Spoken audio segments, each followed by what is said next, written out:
நமக்கு ஒரு நல்ல தட்டச்சர் கிடையாது. தன்னுடைய மனைவியையே தட்டச்சராக கொண்டு வந்து அலுவலகத்திலே அமர வைத்து தானும் தன் மனைவியுமாக, கணவனும் மனைவியுமாக பகல் இரவாய் பாடுபட்டு அந்த இயக்கத்தை, அந்த இதழ் இயக்கத்தை நிலைநாட்டிய பெருமை தம்பி வன்னியரசுக்கு உண்டு.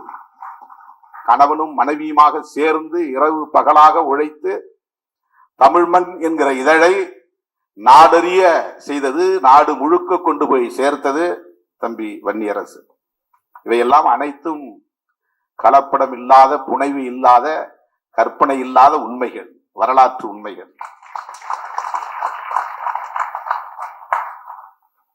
தன்னுடைய மனைவியை அழைத்து வருவதற்கு முன்பு ஒரு நல்ல ஆற்றல் உள்ள, தமிழ் ஞானமுள்ள ஒரு தட்டச்சர் தம்பி நீல புகழேந்தி, அவரை கொண்டு வந்து அந்த அவையிலே அமர வைத்தது தம்பி வன்னியரசு.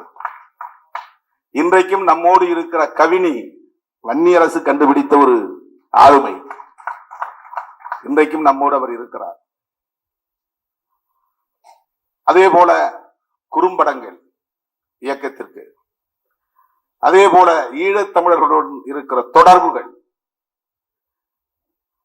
புலம்பெயர்ந்த நாடுகளில் உள்ள ஆளுமைகளுடன் இருக்கிற தொடர்புகள், இன்றைக்கும் நான் கூட சலித்து போய் நாம் இங்குள்ள வேலைகளை கவனிப்போம் என்று என் கவனத்தை திசை திருப்பும் போதெல்லாம், இல்லை இல்லை, நாம் அந்த களத்தில் எப்போதும் போல் வீரியத்தோடு இருக்க வேண்டும் என்று உணர்த்தக்கூடிய ஒரு தம்பியாக, அதை இழுத்து பிடிக்கிற ஒரு தம்பியாக, புலம்பெயர்ந்த நாடுகளில் உள்ள தோழர்களோடு தொடர்ந்து நட்பு வைத்திருக்கிற, அந்த தொடர்பை தக்க வைத்துக் கொண்டிருக்கிற, தலைமையோடு அவற்றை பிணைத்து வைத்துக் கொண்டிருக்கிற ஒரு பொறுப்புள்ள தம்பிதான் வன்னியரசு.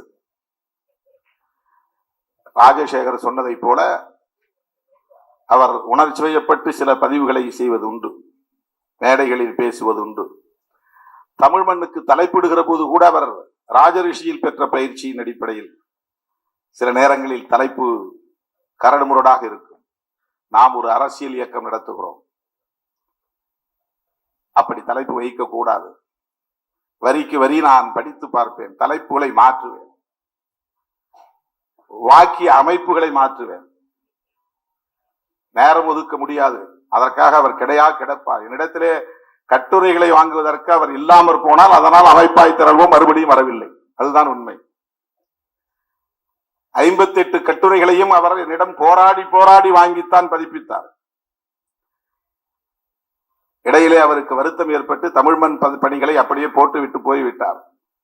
மனைவியையும் கூட அழைத்துக் கொண்டு போய்விட்டார். ஆனால் கட்சியை விட்டு போகவில்லை,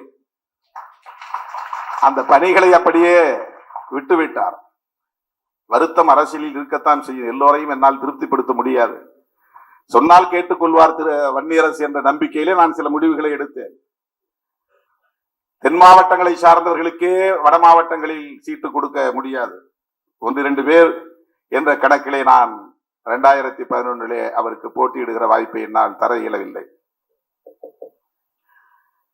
ஒவ்வொரு நாடாளுமன்ற தேர்தலிலும் தனக்கு ஒரு வாய்ப்பு கிடைக்கும் என்கிற எதிர்பார்ப்பு அவருக்கு இருந்தது. ஏன், ஈழத்தில் யுத்தம் நடந்து கொண்டிருக்கிற போதே அரசியல் துறை பொறுப்பாளர் நடேசன் அவர்களின் இடத்திலே தொடர்பு கொண்டு பேசிய போது சத்தியமூர்த்தி என்கிற சேரலாதன் முதலிலே பேசிவிட்டு அவரிடத்திலே கொடுத்தார்.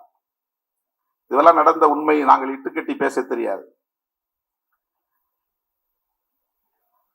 புலிகளோடு எங்களுக்கு இருந்த தொடர்பு வேறு எவருக்கும் இருந்திருக்க முடியாது.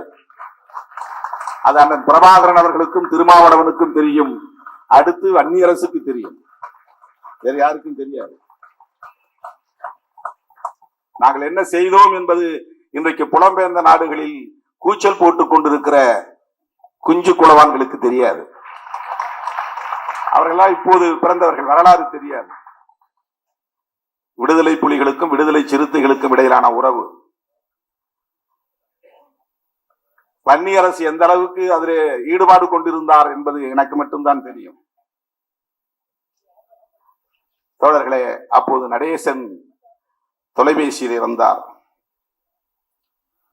அப்போதெல்லாம் அவர்கள் கையில் வைத்திருந்த தொலைபேசி சாதாரண தொலைபேசி அல்ல, சேட்டலைட் தொலைபேசி என்று சொல்வார்கள். தம்பி வன்னியரசு தான் கொண்டு வந்து கொடுத்தார். இந்த யுத்தம் நடந்து கொண்டிருக்கிறது, எந்த நேரத்திலும் நாங்கள் சாம்பலாகி விடுவோம் என்றுதான் பேச்சை தொடங்கினார் சேரலாதன். இங்க இருக்கிற இயக்கங்களை எல்லாம் கடுமையாக திட்டி பேசினார். தலைவர்களின் பெயர்களை சொல்லி ஒருமையில் பேசினார்.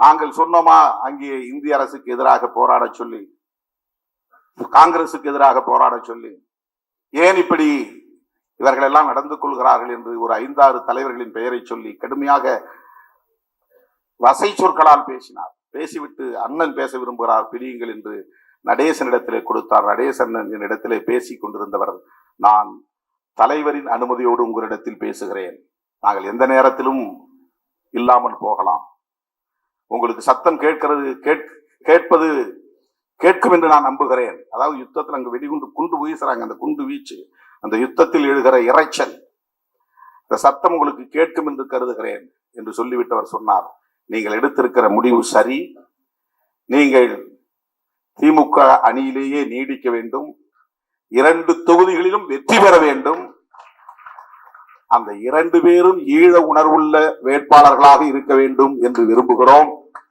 ஒரு தொகுதியில் நீங்கள் போட்டியிட்டால் இன்னொரு தொகுதியில் வன்னியரசை நிப்பாட்டுங்கள் என்று சொன்னார். இது உண்மை. அது அவருக்கு தெரியாது, எனக்கு தெரியும், என்னிடத்தில் தான் பேசினார்கள்.